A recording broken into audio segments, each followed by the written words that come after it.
ตอนนี้มาร่วมพูดคุยกับประเด็นนี้ต่อค่ะว่าแรงขายที่เกิดขึ้นในวันนี้ก็ถือว่าเป็นวันที่2ถ้าต่อเนื่องจากวันอังคารนะคะมองว่าแรงกดดันที่เกิดมาจากหลายปัจจัยในตอนนี้ยังถือว่าตลาดหุ้นไทยจะไปต่อไหวอีกหรือไม่รวมไปถึงถ้าปรับตัวลงจะลงลึกไปแค่ไหนช่วงนี้เราร่วมพูดคุยกันค่ะกับดร.วินอุดมรัชตะวณิชประธานกรรมการบริหารบริษัทหลักทรัพย์ KTB ประเทศไทยค่ะดร.วินสวัสดีค่ะครับสวัสดีครับดร.วินคะการที่วันนี้หุ้นไทยรวมไปถึงตลาดหุ้นทั่วโลกก็ถือว่าปรับตัวร่วงลงอยากให้ประเมินถึงทิศทางของฟันโฟลตอนนี้ค่ะว่าเป็นภาพที่ดึงเงินกลับไปเพื่อลดความเสี่ยงหรือมีอะไรที่จูงใจให้ผลตอบแทนมากกว่านี้หรือเปล่าคะครับก็ต้องเรียนนะครับว่าผลกระทบของฟันโฟเนี่ยคงหนีไม่พ้นว่าเกิดจากการที่ทางธนาคารกลางสหรัฐเนี่ยก็ปรับขึ้นดอกเบี้ยนโยบายไปเรื่อยๆนะครับดังนั้นในภาวะปกตินะครับที่ทางสหรัฐเนี่ยหรือว่าประเทศที่พัฒนาแล้วมีการขยับทางด้านทิศทางนโยบายนะครับเงินก็มักจะไหลกลับไปในประเทศที่มีดอกเบี้ยที่สูงกว่านะครับเราเห็นเทรนด์นี้มาสักพักแล้วนะครับเผอิญในช่วงนี้เนี่ยต้องเรียนว่าในแง่ของเทรนด์นี้เนี่ยมาผสมกับปัจจัยลบทางด้านของเทรดนะครับระหว่างทางสหรัฐทางด้านจีนแล้วก็ทางยุโรปนะครับแล้วก็กลุ่มในประเทศนาฟตาเองแล้วก็เริ่มมีความชัดเจนของการที่เรียกว่าเริ่มเก็บภาษีเท่าไหร่จะเริ่มเก็บตอนไหนมากขึ้นนะครับซึ่งจุดนี้เนี่ยทำให้ในแง่ของโฟลว์การไหลออกของเงินเนี่ยในกลุ่มของ emerging market ต่อไปหาประเทศที่ค่อนข้างชัดเจนที่สุดในตอนนี้คือสหรัฐเนี่ยก็ค่อนข้างจะมีโฟลว์ต่อเนื่องไปเรื่อยๆนะครับค่ะโฟลที่ไหลออกแบบนี้เลยส่งผลให้ค่าเงินบาทบ้านเราก็อ่อนค่าอย่างต่อเนื่องประเมินกรอบค่าเงินบาทในช่วงนี้ยังไงบ้างคะตอนนี้เราคิดว่ายังไงช่วงประมาณ33 บาทเนี่ยน่าจะทะลุอยู่แล้วนะครับตอนนี้ก็เกือบทะลุแล้วเลยนะครับที่ทาง KTBSG เรามองเนี่ยรอบนี้นะครับเราคิดว่า33 บาท 30เนี่ยอาจจะเป็นแนวต้านนะครับที่สำคัญนะครับในแง่ของการที่บาทจะไหลออกไปแตะในจุดนั้นได้นะครับ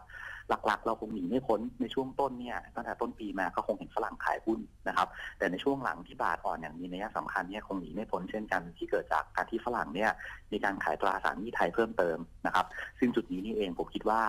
โฟการขายก็ใช้คำว่าหนักหน่วงในช่วง2 เดือนที่ผ่านมานะครับเราคิดว่าโอกาสที่แนวรับที่ประมาณ33 บาท 30เนี่ยของค่าเงินบาทก็มีค่อนข้างสูงนะครับเราหวังว่าเหตุการณ์ต่างๆที่ส่งผลในเชิงลบในช่วง2 สัปดาห์เนี่ยสัปดาห์หน้านะครับก็น่าจะมีโอกาสที่ข่าวสารเริ่มเขาเรียกว่าเริ่มชินชาไปมากขึ้นนะครับแล้วก็โอกาสที่โฟลในงานของการไหลออกเนี่ยถ้าไม่ได้รุนแรงมากกว่านี้ก็อาจจะมีการที่ไหลออกที่เบาบางลงน่าจะทำให้บาทเนี่ยหยุดไหลได้ครับค่ะสำหรับการลงทุนในหุ้นไทยค่ะมีโอกาสลงไปได้ลึกแค่ไหนคะวิเคราะห์จากปัจจัยอะไรบ้างคะในตอนนี้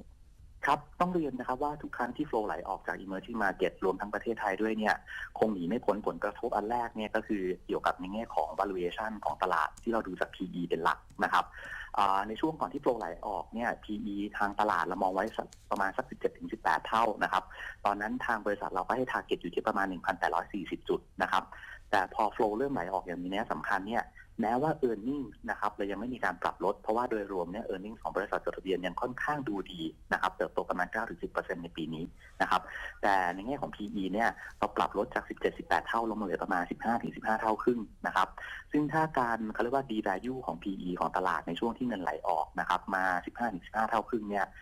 จุดที่สำคัญคือ 1,600 ถึง 1,620 จุดนะครับซึ่งเราก็คิดว่าอย่างช่วง2-3 วันเนี่ยก็เป็น point ที่ตลาดก็กลับมาเทสอยู่นะครับว่าสามารถยืนได้อยู่ไหมนะครับถ้าเผอิญนะครับต้องเรียนว่าอย่างที่เราคิดไว้เนี่ยจุดนี้น่าจะรับอยู่เพราะว่าข่าวเชิงลบเนี่ยต้องถือว่าก็อยู่กับเรามาสัก2 อาทิตย์แล้วอาทิตย์หน้าถ้าไม่มีอะไรลบมากกว่านี้ก็อาจจะเรียกว่าทรงอยู่ในระดับปัจจุบันนี้ได้นะครับแต่ถ้าเราโชคร้ายมากขึ้นต้องเรียนอย่างนี้นะครับเรื่องของเทรดวอร์นะครับมีความรุนแรงมากยิ่งขึ้นนะครับอันทำให้โฟลของเงินจะไหลออกมากขึ้นเราคิดว่าแนวรับอันถัดไปอาจจะอยู่ที่ประมาณ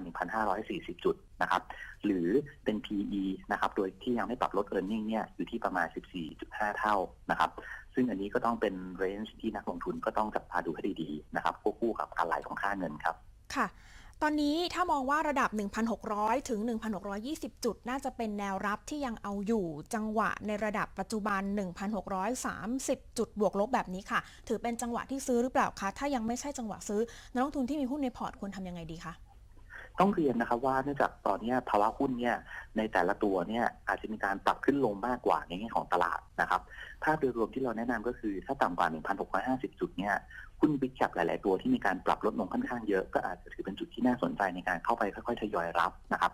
แต่เนื่องจากว่า flow เนี่ยมันยังไม่หยุดนะครับในแง่ของการไหลออกการรับแค่ไม้เดียวหรือ2ไม้เนี่ยอาจจะเป็นการรับที่เขาเรียกว่า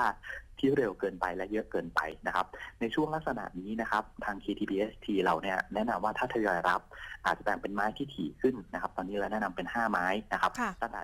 1,650 ลงมาอย่างช่วงนี้เองหลายๆท่านอาจจะรับไป2ไม้แล้วนะครับไม้ถัดไปอาจจะดูที่ต่ำกว่า 1,620 แล้วก็ไม้ถัดไปอาจจะดูที่ต่ำกว่าระดับ 1,600 จุดเป็นต้นครับ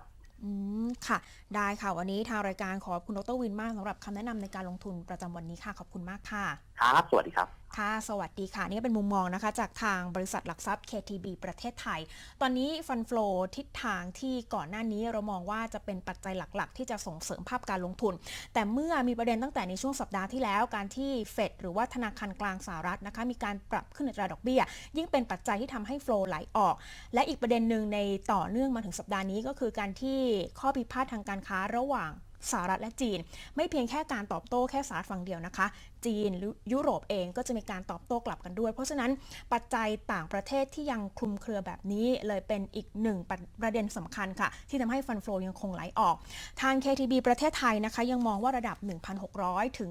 1,620 จุดถ้ายังเอาอยู่เนี่ยก็ถือว่าเป็นจังหวะที่ดีในการที่จะเข้าทยอยซื้อในตอนนี้ทาง KTB ประเทศไทยมองว่าควรที่จะเข้าซื้อทยอยซื้อถี่มากขึ้นนะคะในจังหวะ5ไม้ด้วยกันซึ่งถ้ามองระดับนี้เองในช่วง 1,630 จุดก็ถือว่าเป็นช่วงกึ่งกลางที่นักลงทุนต้องมีการตัดสินใจเพิ่มมากขึ้นนะคะว่าในเมื่อประเด็นที่เกิดขึ้นในตอนนี้ค่อนข้างจะส่งผลทางลบกับแง่ของการลงทุนในหุ้นไทยเพราะฉะนั้นการเวทแอนด์ซีถือว่าเป็นอีกหนึ่งประเด็นค่ะที่นักลงทุนนั้นต้องติดตามแล้วก็ต้องดูอย่างใกล้ชิดนะคะในแง่ของปัจจัยที่เกิดขึ้นโดยเฉพาะปัจจัยที่เกิดขึ้นในต่างประเทศด้วยค่ะ